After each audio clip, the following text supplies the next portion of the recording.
I just want to tell a quick story about kind of how I got to where I am. And if you were at my panel earlier this morning, my apologies. It's a little bit of a repeat. But I think things started happening for me when I was at Perligen Sciences, which is one of these companies that had access to all this amazing technology to read the genome, but we didn't have samples. And we were trying to figure out ways, how could we get DNA from people with diseases? And it was a real struggle. But kind of during that process, I would go to a lot of trade shows. I was kind of the public-facing person for the company. Everybody was the scientist. They'd stay in the lab and work.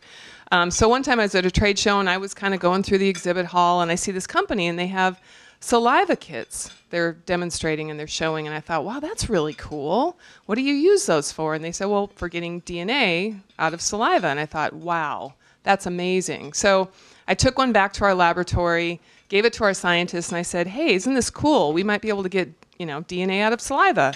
And they said, great, you be the guinea pig. So I had to sit there and spit into this kit, and they watched me, and then they ran it back into the lab, and they isolated the DNA out of it, and they ran it against one of our gene chips, and it worked beautifully. And it was sort of this little light went on in my head, like, whoa. So I went back in the lab, and I'm like, can I look at my data? I'd love to see my data from this. That'd be so cool. And they all kind of scrambled, and our chief scientific officer got involved, and they all kind of freaked out, and they said, no, you can't have your data. I was like, what? That's insane. It's mine. I gave you my saliva. I should get my data back. And that was really the start of this idea of personal genomics. Like, why should we not be able to have our own data if we want it? It's totally optional, but it should be a choice we all have. And so that idea started kind of clicking through my head. I moved from Perligen and went to Affymetrix, which is the gene chip company, and I was working in the translational medicine group there.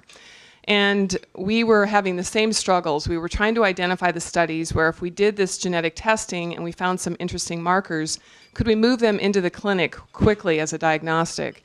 And so I was working with a group at UCSF, and they were putting in a grant for a study of epilepsy in conjunction with Kaiser Permanente. And Kaiser's awesome. They've got all these patients, and they've got all this great data and everything.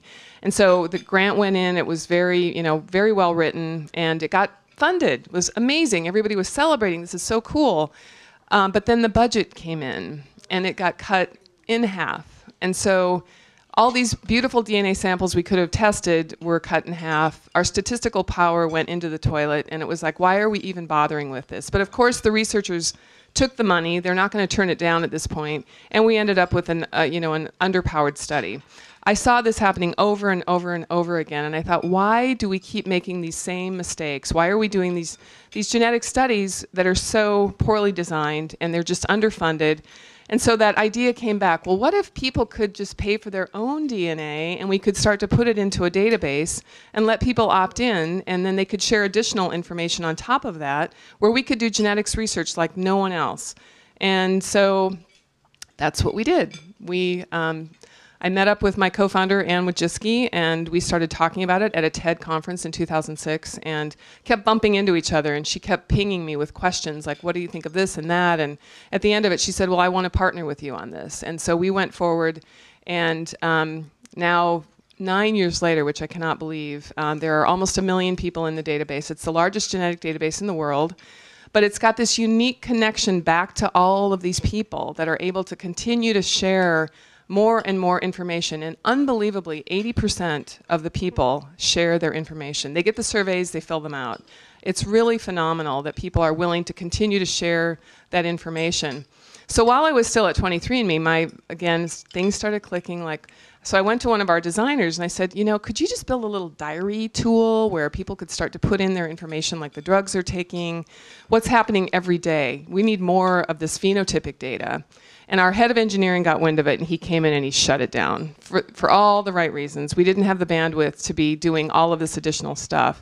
So long story short, I left 23andMe. That idea could not leave my head. And so the idiot that I am, I decided to start another company at the age of, 51 or 52.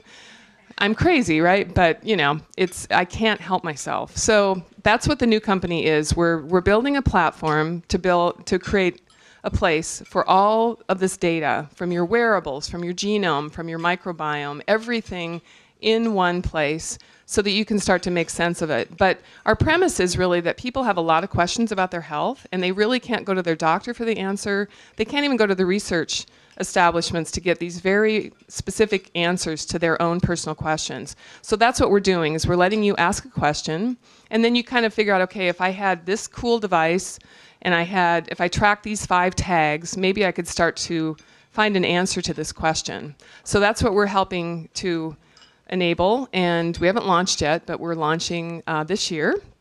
And so we're very excited. But what's been very much along the lines of what you're discovering, so the only thing you can do at our website, which is wearecurious.us, is post a question. And so I've been keeping track of all these questions and tagging them and making word clouds out of them. And every single time I do the word cloud, guess what the biggest word is in that? Sleep. Everybody seems to have questions about sleep. And they run the gamut. They're really, really great, insightful questions. So that will be our first topic of focus, is let's really help people start to figure out their sleep. But then that impacts so many disease areas, and there's so many places we can go from there, but it's a really, I think, a good kind of central theme to start on.